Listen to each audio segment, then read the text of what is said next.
The main character of this story is Matthew Flanagan, or people call him Moose Flanagan. And his family moved to Alcatraz, San Francisco, so that his dad can work as a prison guard there.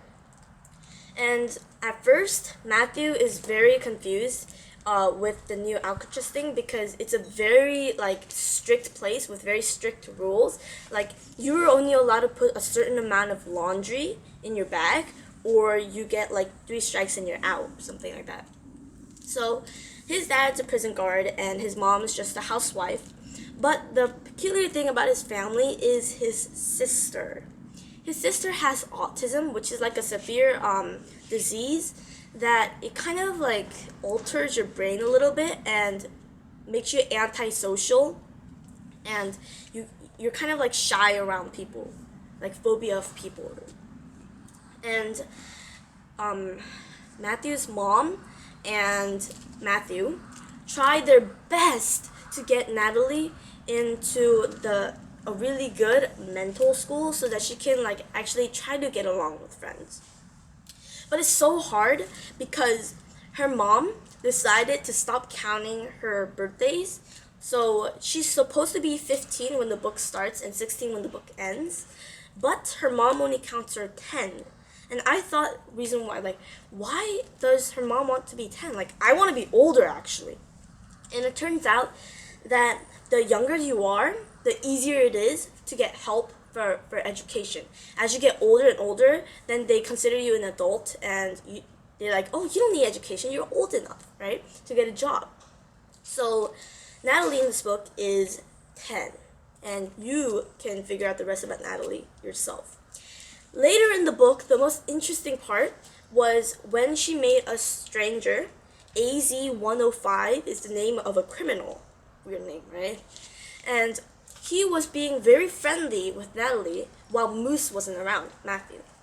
And Matthew was finding a baseball.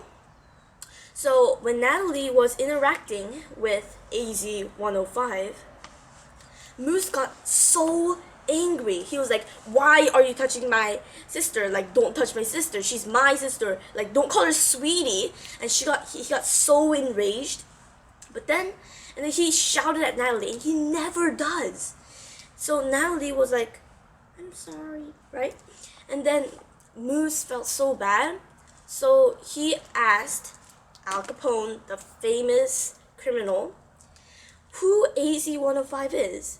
And turns out that while Natalie was saying she always says random words and letters, and it's always the number is always usually the number of the buttons.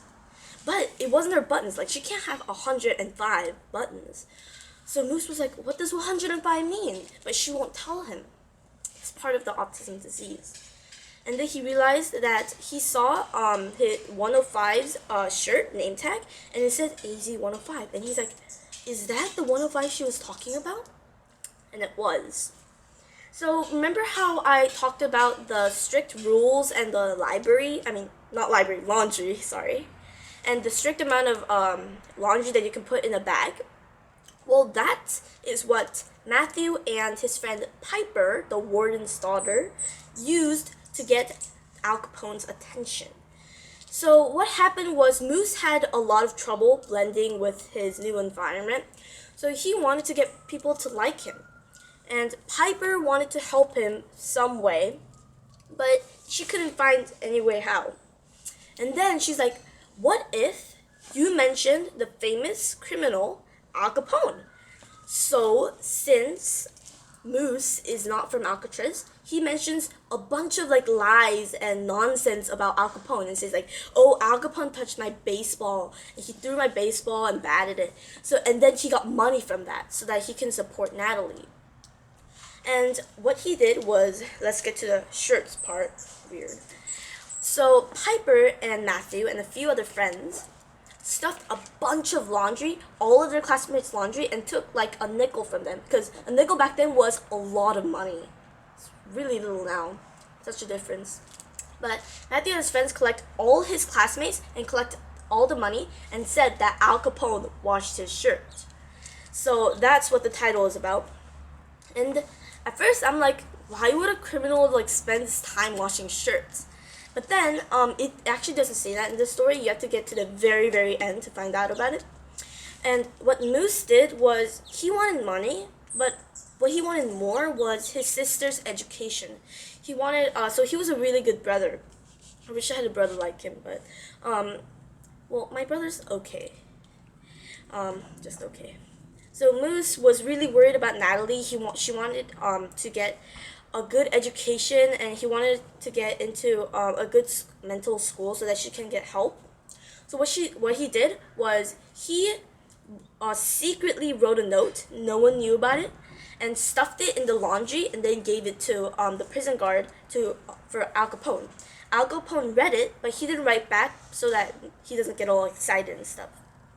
Because Al Capone has so much power, Matthew decided to write a note to him. And then, a few days later, Natalie got accepted into a really good school. So Moose was like, oh my god, I'm so happy. Thank you, Al Capone, for making my dream come true and helping our family out. So that's what happens in the end.